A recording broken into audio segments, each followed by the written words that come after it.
The Panama Canal, built in Central America, is a remarkable shortcut aiding global trade for over a century. However, this vital waterway faces a grave issue: water loss.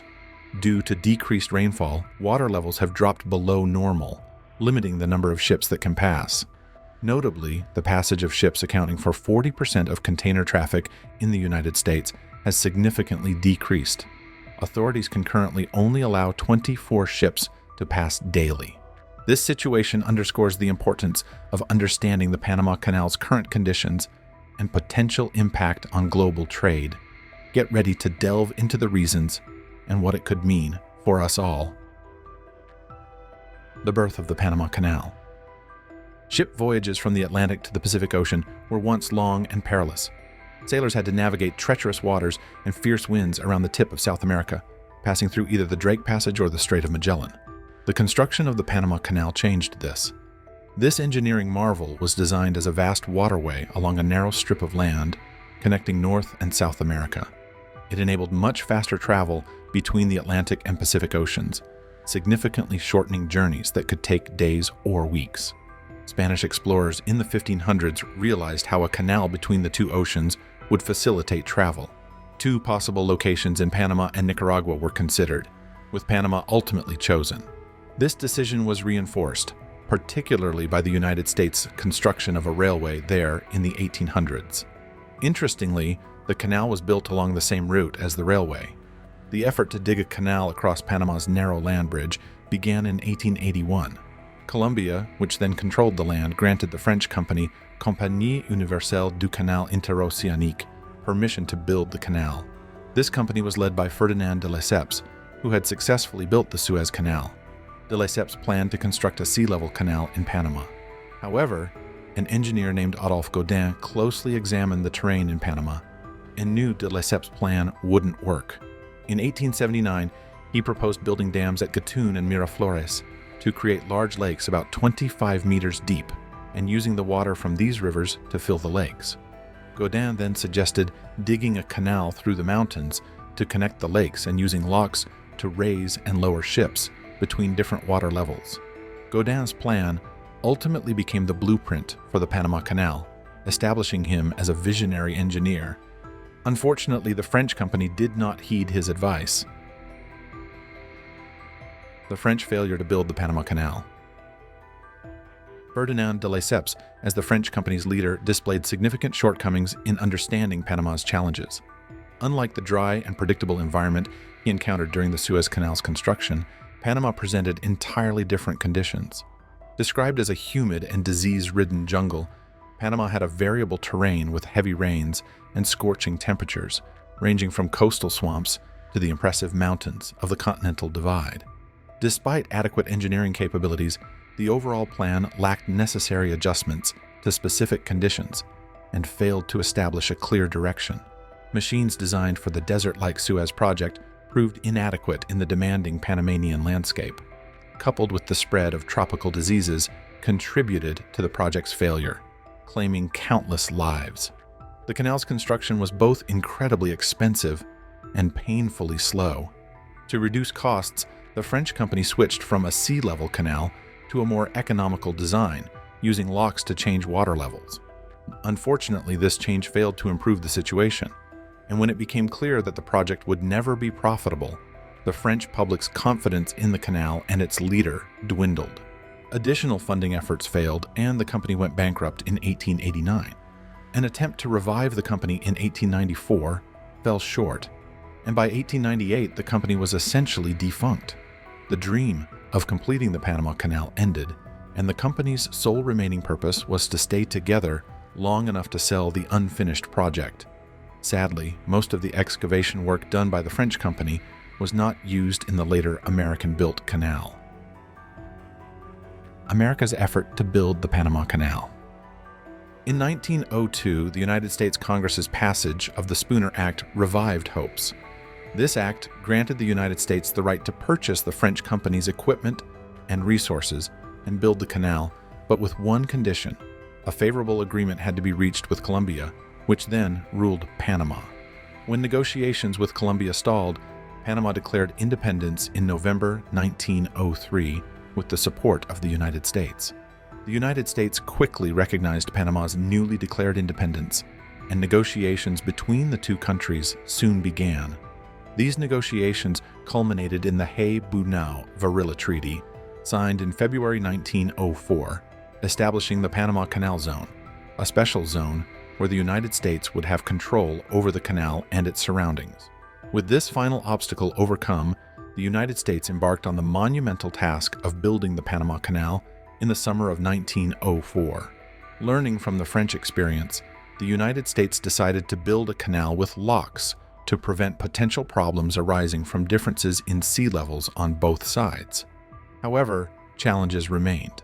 One major obstacle was the Chagres River, flowing from the mountains in northeastern Panama to the Atlantic Ocean, with water levels dramatically fluctuating depending on rainfall. If a canal were built near the river, uncontrolled floods could easily inundate it. In 1906, President Theodore Roosevelt made a crucial decision, supporting Chief Engineer John Frank Stevens's plan to use locks, previously proposed but rejected by the French company. This plan involved constructing a massive dam at Gatun on the Chagres River. This dam aimed to control floods and create Gatun Lake, the world's largest artificial lake at the time, spanning over 32 kilometers, forming a significant portion of the canal route. The construction project required a massive effort, employing over 40,000 people at its peak. Most workers came from the West Indies, while engineers, managers, and skilled laborers were mainly from the United States. Construction demanded powerful tools and equipment. Railways were vital for transporting materials and supplies throughout the project. One of the most significant innovations was the use of over 100 steam shovels.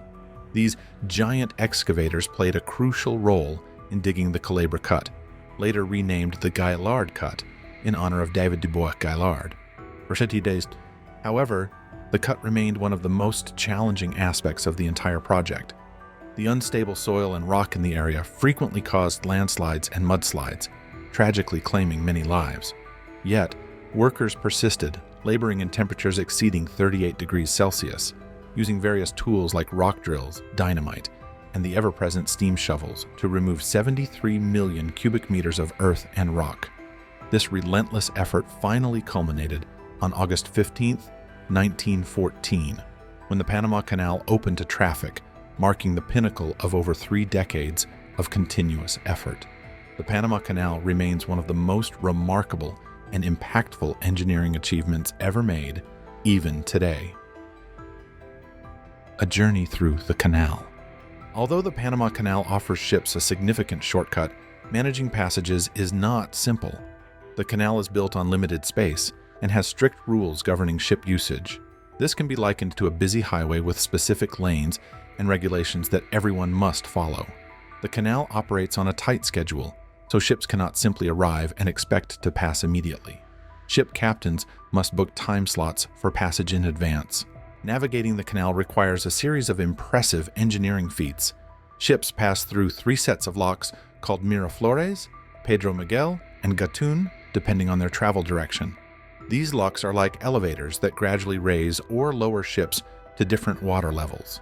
A ship traveling from the Atlantic to the Pacific enters the canal at Lyman Bay and first reaches the Gatun locks. Here, the ship is lifted 26 meters to the level of Gatun Lake. Gatun Lake, a vast artificial lake created by dams on the Chagres River, plays a crucial role in the canal system. After leaving Gatun Lake, ships travel along a channel for about 37 kilometers, reaching Gamboa. This is where the famous Gaillard Cut begins, allowing you to cross the continental divide and carved through the mountains. This engineering marvel is 13 kilometers long and has an average depth of 13 meters.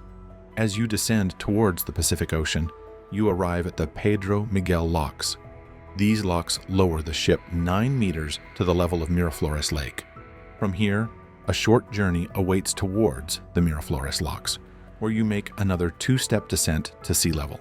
Finally, you proceed along an 11-kilometer-long channel leading to the Pacific Ocean.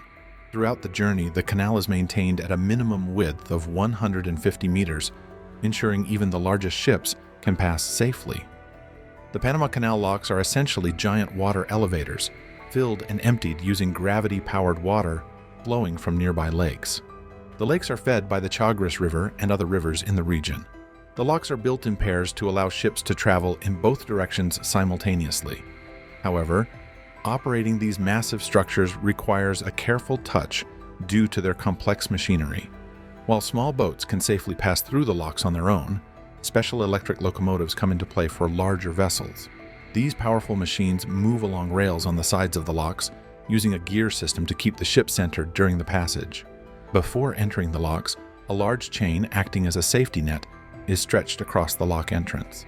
If the ship is moving at a safe speed, the chain automatically drops to the bottom of the canal, allowing the ship to pass. However, if the ship is moving too fast, the chain catches the ship and slows it down until it comes to a complete stop.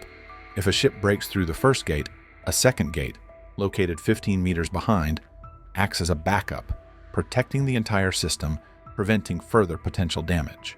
The combination of clever engineering and careful operation ensures the smooth and safe passage of ships through the Panama Canal. Water crisis in the canal. Each ship passage through the Panama Canal uses approximately 200 million liters of fresh water. This water is mainly sourced from artificial lakes like Gatun Lake, and maintaining their water levels heavily relies on rainfall. However, much of this rainwater eventually returns to the ocean, necessitating a unique balance between the canal's needs and the local population's water requirements. This situation is delicate because the same water sources that fill the canal also provide drinking water to over half of Panama's population, about 4.3 million people. For years, this balance hasn't been a major concern, as Panama is one of the world's rainiest countries, and historically the canal and surrounding lakes have received ample rainfall. However, the situation worsened in 2023, with two factors contributing to a significant drop in water levels, particularly in Gatun Lake. The first factor is a general decrease in rainfall, creating a deficit compared to usual levels. The second factor is the El Niño weather phenomenon. El Niño occurs every few years and involves warmer ocean temperatures, disrupting atmospheric circulation patterns. In Panama and other tropical countries, this disruption weakens or shifts winds that typically bring substantial rainfall. The combination of these factors has presented new challenges in sustainably managing the Panama Canal's water usage and meeting the population's water needs. The delicate balance between the canal's needs and the local population's needs has put significant pressure on Gatun Lake. The lake faces a daily deficit of about 3 billion liters of water, meaning losses exceed gains. This critical situation has caused Gatun Lake's water level to approach its lowest recorded point, even during the rainy season. What if the canal dried up completely? If the Panama Canal were to dry up, it could have devastating effects on global trade. The canal is one of the world's most important shipping routes, providing a passage between the Atlantic and Pacific Oceans without requiring ships to navigate around the tip of South America. If it dries up, shipping costs would increase, leading to higher product prices. Furthermore, the ability of some countries to import and export critical materials would be jeopardized due to their dependence on the canal, potentially causing shortages of essential goods. One of the biggest challenges in this scenario would be the inadequacy of alternative shipping routes. The Panama Canal saves time and money, especially in long-distance sea transport. If the canal becomes non-functional, ships would have to follow much longer and more expensive routes. This would slow down supply chains and increase the cost of international trade worldwide. Additionally, such a situation could lead to environmental problems. The drying up of the canal could have unpredictable effects on the region's ecosystems. In addition to local flora and fauna, human communities could also be negatively affected by this change. In the long run, the drying up of the Panama Canal could have profound and lasting effects worldwide, both economically and environmentally. What do you think would be the biggest challenge if the Panama Canal dried up? Share your thoughts in the comments section.